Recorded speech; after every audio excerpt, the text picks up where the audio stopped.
अस्सलाम वालेकुम। छा वाक़ई बि 90% उस्ताद हिननि 5 अखरनि खे ग़लति पढ़ाईंदा आहिनि? हिननि अखरनि जी निशानदेही मूंखे तॾहिं थी जॾहिं मूं तस्वीरी पटी पढ़ण जे तरीक़ेकार जे लाइ वीडियो अपलोड कई हुई। मूंखे कंहिं दोस्त हिननि अखरनि तरफ़ तवजो ॾियारी ऐं मां त ॾाढो हैरान थी वियुसि ऐं तव्हांखे हैरान थी वेंदो। ऐं हिन पटी जे बारे में आउं तव्हांखे ॿुधाइणु चाहींदुसि त मूं वटि मुख़्तलिफ़ ज़रिया आहिनि जिन जे ज़रिए तव्हांखे आउं ही पेश कंदुसि त सही तरीक़ेकार कहिड़ो आहे हिननि अखरनि खे पढ़ाइण जो।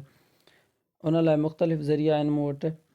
उन खां अॻु में पहिरियां अचो त हिन सॼी पटीअ खे पहिरियां ॾिसूं।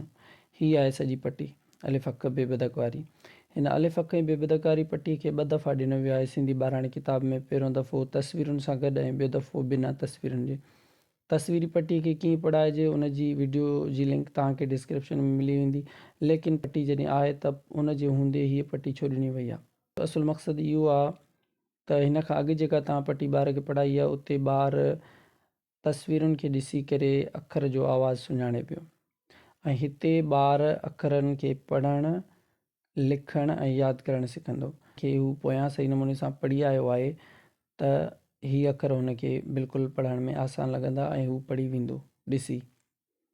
जेकॾहिं पोयां खां तव्हां का गुंजाइश रहाए आया हो त पोइ हिते ॿार खे मुश्किलात पेश ईंदी। पोयों जेको तस्वीरी पटी आहे उनखे कीअं पढ़ाइजे उन लाइ तव्हां वीडियो ॾिसो डिस्क्रिप्शन मंझां। ऐं पोइ हिन पटीअ में ॿार खे का बि दिक़त पेश न ईंदी। तंहिं हूंदे बि थोरी घणी जेका कसर ॿार खे हिते पढ़ण में रहियल हुजे पहिरियां त ॾिसी लिखाईंदो। ऐं हा, लिखाइण जे बारे में बि 2 वीडियोज़ मूं अपलोड कया आहिनि जिन जी लिंक तव्हांखे डिस्क्रिप्शन में मिली वेंदी त ॿार खे ॾिसी ऐं यादि बहितरीन नमूने सां कीअं लिखाइजे जंहिंसां हीअ पटी बि यादि थी वेंदी। जी हा, बिल्कुलु हीअ पटी बि सही नमूने सां यादि थी वेंदी ॿार खे। उन तरीक़ेकार जी वीडियो बि मूं अपलोड करे छॾी आहे। लिंक तव्हांखे डिस्क्रिप्शन में मिली वेंदी। पटीअ खे ॾिसी लिखण खां पोइ ॿार खे तव्हां जेतिरो ॿार खे यादि आहे पटी तव्हां उनखे यादि लिखाईंदो। हू ॿार तव्हांखे यादि लिखी ॾींदो। उन खां पोइ 2 अखर 4 3 तव्हां उनखे अॻिते ॾींदो। हाणे अचो त असुलु मौज़ू जी तरफ़ अचूं त हीअ छा आहे? हीअ दाल पढ़िबो या धे पढ़िबो? अहिड़ी तरह हीअ डाल आहे या ॾे आहे, डाल आहे या डे आहे, हीअ ढाल आहे या ढे आहे, ऐं आख़िर में हीअ णूण या अणे। अणे ॿियो हूंदो आहे एड़े एड़े माड़ी। हे अणे वण या णूण वण? असुलु आहे छा? इनखे सम्झण जे लाइ मूं वटि जेके ज़रिया आहिनि अचो त उन्हनि जे तरफ़ हलूं। सभ खां पहिरियों मूंखे जीअं दोस्त तवजो ॾियारियो उहो आहे सिंधी लैंग्वेज अथॉरिटी वारनि जो सिंधी सिखिया ऐप। ऐं इन खां अॻु मूं वटि जेका ऐप मौजूदु हुई जंहिंजे ज़रिए मूं कंफर्म करण जी कोशिशि कई उहा हिकु त जामे सिंधी लुग़त हुई, ॿियो सिंधी डिक्शनरी हुई। जामे सिंधी लुग़त में तव्हां जेकॾहिं ॾिसंदो त हिन में ही 3 डॉट्स खां पोइ जॾहिं असां हेल्प में वञूं था त ही एड्रेस आहे वेबसाइट sindhila.edu.pk। इहा हिननि जी एड्रेस आहे। हिन में जॾहिं असां ही अखर लिखूं था धाल वारो या धे वारो त इन जी ॾिसो तव्हां ही दाल थो अचे। ही दाल ॾिसो, ही दाल लिखियलु आहे। ऐं जॾहिं असां इहो ई साॻियो अखर हिन डिक्शनरी में ॾिसूं था, इहा डिक्शनरी थोरो लोडिंग कंदी आहे जंहिंजे करे फ़िलहाल ही खुले असां सिंधी लैंग्वेज अथॉरिटी वारनि जी ऐप खोलियूं था। हाल ही बि खुली आई आहे सिंधी टू सिंधी मीनिंग। हिन में असां साॻियो ई अखर हणूं था त ही तव्हां ॾिसो था हिन में बि साॻियो दाल लिखिजी आयो आहे। हाणे अचूं था सिंधी लैंग्वेज अथॉरिटी वारनि दोस्तनि जी कोशिशुनि तरफ़। अल्फ़ाबेट बेसिक्स में वञी करे असां हिते अखर खोलियूं था साॻियो ई ॾिसो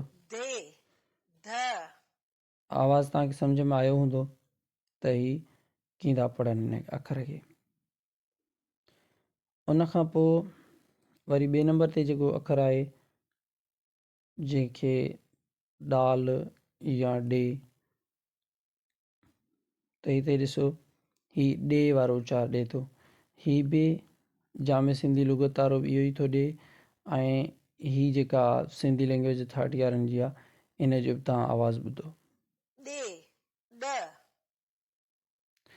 उन खां पोइ टियों अखर जेको आहे दाल ॾेडर खां पोइ हे ॿ अखर आहिनि, हिन खे था ॾिसूं पहिरियां। हिन जो जेको उचार आहे उहो डे आहे ऐं जामे सिंधी लिखोत वारनि जी बि साॻी आहे ऐं हिननि वटि बि तव्हां ॾिसी सघो था साॻो डे था ॿुधाइनि। उन खां पोइ आख़िरी अखर जेको आहे असांजो ॿिनि नुक़्तनि वारो, इन खे तव्हां ॾिसंदव त ही ढाल थो ॿुधाए ऐं जामे सिंधी लिखोत वारा इहो ई थो ॿुधाइनि। ऐं हिते असां जॾहिं ॾिसंदासीं सिंधी लैंग्वेज अथॉरिटी वारनि वटि त ही ॿुधो तव्हां आवाज़, ही ढे था पढ़नि। हाणे अचूं था आख़िरी अखर तरफ़ जेको ही आहे, इन खे हिते तव्हां ॾिसंदव त इन जो जेको उचार आहे उहो कोन्हे, त णूण आहे या णे आहे, लेकिन असांजी सिंधी लैंग्वेज अथॉरिटी वारनि जेको पेश कयो आहे उहो तव्हांखे अचो त ॿुधायां, ही ॿुधो।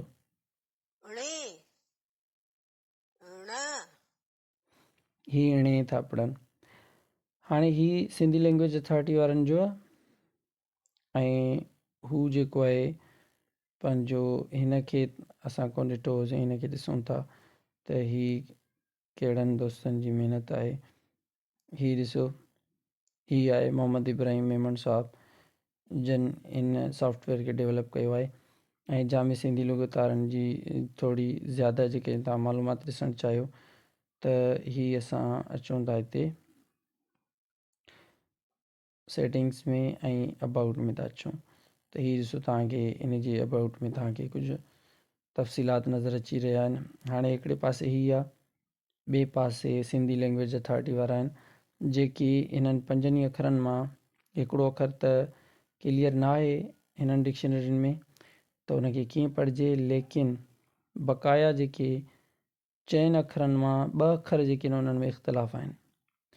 पहिरियां 2 अखर डाल, ॿियो डाल। हाणे इहो डाल आहे या डे आहे, डाल आहे या डे आहे, इन जो फ़ैसिलो ही जेके एप्स जा डेवलपर हज़रात आहिनि इहे गॾिजी करे कनि। उन खां पोइ असां उस्तादनि खे को न को तरीक़ो अपनाइणो पवंदो। बक़ाया तव्हां जेके ॾिसंदड़ उस्ताद साहिबान आहियो, तव्हां ॿुधायो त तव्हांखे कहिड़ो तरीक़ो बहितर थो लॻे, इहो डाल ऐं डाल पढ़िजनि या डे ऐं डे पढ़िजनि। उमेदु आहे वीडियो तव्हांखे मालूमाती लॻी हूंदी ऐं जेकॾहिं वाक़ई बि मुंहिंजी कोशिशि तव्हांखे सुठी लॻे त चैनल खे लाइक, सब्सक्राइब ऐं शेयर करे छॾिजो। जज़ाकल्ला, ख़ुदा हाफ़िज़।